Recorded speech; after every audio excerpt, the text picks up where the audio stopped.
Hello students. आज अपन पढ़ेंगे second order system जो है उसके बारे में।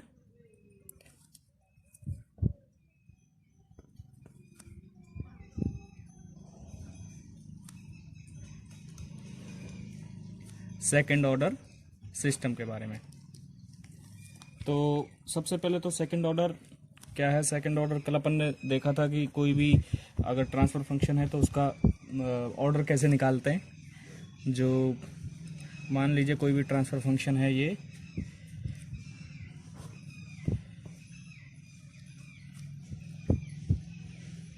+2, तो इसकी एस की सबसे ज़्यादा घात कितनी है 2। तो ये इसका क्या हो गया ऑर्डर। कुल मिलाकर इसके जो पोल हैं वो कितने पोल हैं उससे डिसाइड होगा। अब इसमें कितने पोल हैं, दो दो पोल हैं। तो ये सिस्टम कितने कितने ऑर्डर का है, दो ऑर्डर का। तो ये सेकंड ऑर्डर सिस्टम है। एग्जाम्पल के रूप में कोई आरएलसी सर्किट है, कोई आरएलसी सर्किट।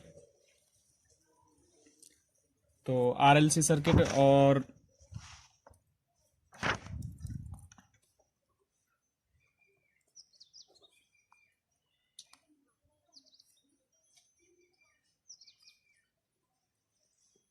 मास स्प्रिंग और डैम्पिंग सिस्टम जो है ये मैकेनिकल सिस्टम में अपन देखते हैं। तो वहाँ से मैकेनिकल सिस्टम का अगर ट्रांसफ़र फंक्शन अपन देखें तो वो आता है 1/ms² प्लस bs प्लस के। ये आता है जहाँ पे m जो है मास है, के इज ए स्प्रिंग कांस्टेंट है और b इज ए डैम्पिंग। ठीक है। फिर जिसके बाद में इसको अगर इलेक्ट्रिकल आरएलसी सर्किट के रूप में अगर देखते हैं तो आरएलसी सर्किट के रूप में देखें तो अपन को ट्रांसफर फंक्शन मिलता है 1/s² LC plus s into RC plus 1। ये मिलता है। इसको इस प्रकार भी लिख सकते हैं। अगर मैं इसको पूरे इक्वेशन को LC से डिवाइड कर दूं, पूरे इक्वेशन को अगर मैं LC से डिवाइड कर दूंगा तो कैसे लिखूंगा, 1/LC upon s² plus R/L into S plus 1/LC। ये हो गया। अब जो सेकंड ऑर्डर सिस्टम है ये, क्योंकि s की घात 2 है तो ये सेकंड ऑर्डर सिस्टम है। सेकंड ऑर्डर सिस्टम है तो इसका अपन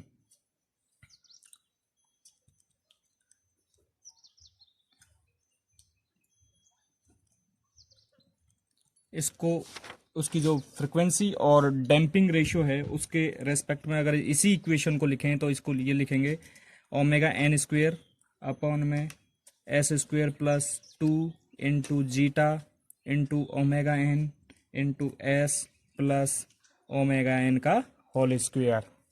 ये इसकी इक्वेशन होगी डैम्पिंग, जहाँ पे इसमें नई चीज़ें कौन कौन सी हैं, ω(n),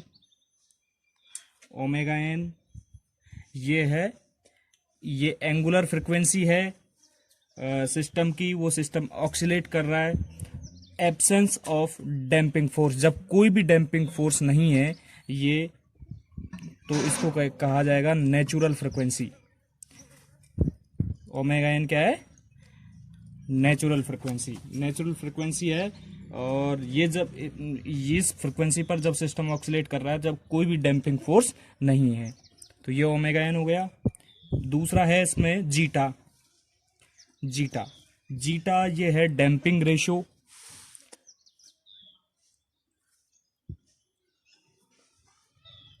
जीटा है डैम्पिंग रेशियो।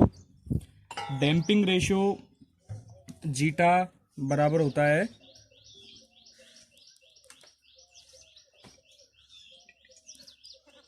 एक्चुअल डैम्पिंग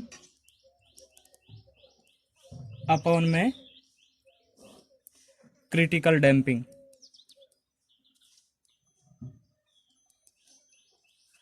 ठीक है। तो जीटा रेशियो है। तो ये सबसे पहली बात तो डायमेंशन लेस इसकी कोई डायमेंशन नहीं है, डायमेंशन लेस क्वांटिटी है ये। और ये बताती है कि उसका जो ऑक्सीलेशन जो कर रहा है सिस्टम, उसका जो ट्रांजिएंट रेस्पॉन्स जो ऑक्सीलेट कर रहा है, मान लीजिए कोई भी सिस्टम है उसका, तो वो डिके कैसे डिके कर रहा है, ठीक है, तो उसको बताता है ये जीटा। मान लीजिए ये कोई सिस्टम है, तो ये डिके करता हुआ चला जा रहा है, तो ये किस प्रकार डिके कर रहा है, तो उसको दिखाता है ये जीटा। आगे चलते हैं अपन। जो आरएलसी सर्किट है, जो आरएलसी सर्किट था, आरएलसी सर्किट का ट्रांसफर फंक्शन किस प्रकार आया था, 1/LC/S² plus R/L into S plus 1/LC, ये आया था। इसके बाद अपन ने जो सेकंड ऑर्डर उसका जो ओमेगा एन और जीटा के रेस्पेक्ट में लिखा था, ओमेगा एन स्क्वेयर अपॉन में S square plus 2 into zeta into omega N into S plus omega N square, ये आ गया। अब अपन देखेंगे इसको कंपैरिजन कर लेते हैं, तो ओमेगा एन की और जीटा की जो वैल्यू है वो आर और एल और सी के रेस्पेक्ट में क्या होगी वो देख लेते हैं। तो यहाँ से ओमेगा एन स्क्वेयर बराबर क्या है, दोनों अगर इक्वेशन को, इक्वेशन 1 और इक्वेशन 2 दोनों को अगर कंपेयर करेंगे तो क्या मिलेगा, 1/LC हो गया ये। तो ओमेगा एन बराबर क्या मिलेगा, 1/√LC, ये होगी नेचुरल फ्रिक्वेंसी। जीटा की वैल्यू निकालेंगे तो अपन देखेंगे 2 into zeta into omega n बराबर है R/L, बराबर है R/L। तो यहां से जीटा की वैल्यू निकालेंगे तो क्या हो जाएगा, R/2 into 1/L into omega n, ये होगी। तो यहां से R/2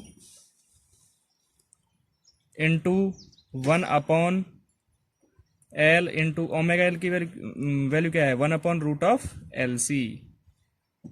तो यहां से जीटा बराबर क्या आ गया, R/2 इंटू √C/L।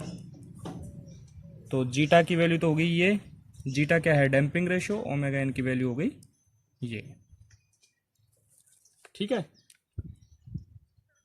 अब मान लीजिए ये सिस्टम और ये ट्रांसफर फंक्शन है, तो इसको अगर इसका ब्लॉक डायग्राम देखेंगे तो ब्लॉक डायग्राम किस प्रकार होगा इसका,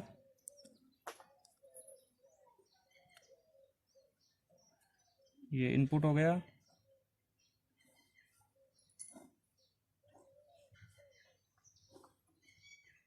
ये आउटपुट,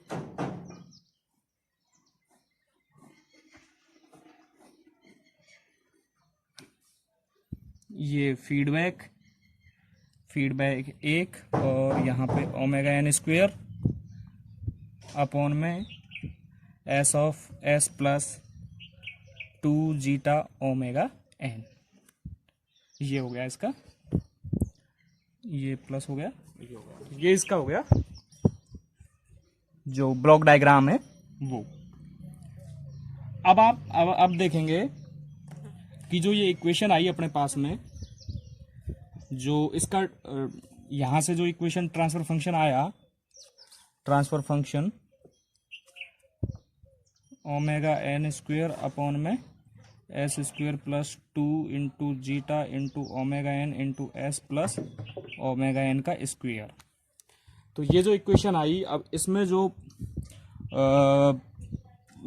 ये वाली जो इक्वेशन है s square plus 2 zeta omega N into S plus omega N square, मैं यहाँ से एस के मान निकालता हूँ, एस की जो दो वैल्यू हैं वो निकालने की कोशिश करता हूँ। तो अपन जो द्विघात समीकरण होती है, जो दो घात की समीकरण है, उसका कैसे निकालते हैं, तो मान, तो ये निकालने की कोशिश करते हैं। तो s square plus 2 zeta into omega N into S plus omega N square, ये आ गया। तो यहाँ देखेंगे बराबर 0, ये आज के जो मान निकालते हैं, तो देखेंगे द्विघात समीकरण है, तो माइनस बी एस बराबर एस की जो दो वैल्यू हैं वो क्या आएंगी, एक तो S1 और S2 के रूप में ये दोनों आ जाएंगी, minus b plus minus root of B square minus 4AC बटा 2। इस फॉर्मूले से निकालते हैं, तो इससे निकालेंगे तो माइनस बी की वैल्यू क्या है यहाँ 2 जीटा ओमेगा एन, ये तो होगी बी की value, plus minus root of B square, तो इसका स्क्वेयर कर देंगे तो क्या क्या 4 zeta square into omega N square, minus 4 into A की वैल्यू कितनी है 1 इंटू सी की वैल्यू कितनी है ओमेगा एन स्क्वेयर बटा में 2, ये मिल गया। इसके बाद में आगे इसको सिंप्लीफाई करते हैं 2 zeta omega n plus minus, यहाँ से अपन देखेंगे 4 ओमेगा एन स्क्वेयर और यहाँ भी 4 ओमेगा एन स्क्वेयर, तो मैं इसको कॉमन ले रहा हूँ 4 ओमेगा एन स्क्वेयर, तो रूट में अपने पास में बचा जीटा स्क्वेयर माइनस 1 बटा में 2, ये बच गया। अब यहाँ देखेंगे अपन माइनस जीटा ओमेगा एन, 2 का मैंने भाग दे दिया तो ये आ गया, प्लस माइनस सॉरी ये जब बाहर आएगा तो ये 4 ओमेगा एन जो है ये 4 तो रूट हट जाएगा तो 2 ओमेगा एन आएगा बाहर, ठीक है, तो 2 ओमेगा एन आ गया, तो 2 से 2 ये कट जाएगा तो यहाँ क्या बचा omega n root of zeta square minus 1, ठीक है। फिर जिसके बाद में इसको minus zeta omega n plus minus j omega n root of 1 minus zeta square, इसको मैंने जीटा स्क्वेयर माइनस 1 था, इसको 1 माइनस जीटा स्क्वेयर लिख दिया, और जे क्योंकि इसको जो माइनस इसमें से कॉमन ले लिया तो रूट ऑफ माइनस 1 को क्या बोलते हैं, रूट ऑफ माइनस 1 बराबर आयोटा, उसको जे के रूप में जे ऑपरेटर के रूप में लिख दिया, ठीक है। तो ये इक्वेशन अपने पास में आ गई, ये जो दो मान हैं इसके S1 और S2 ये मिल गए अपन को।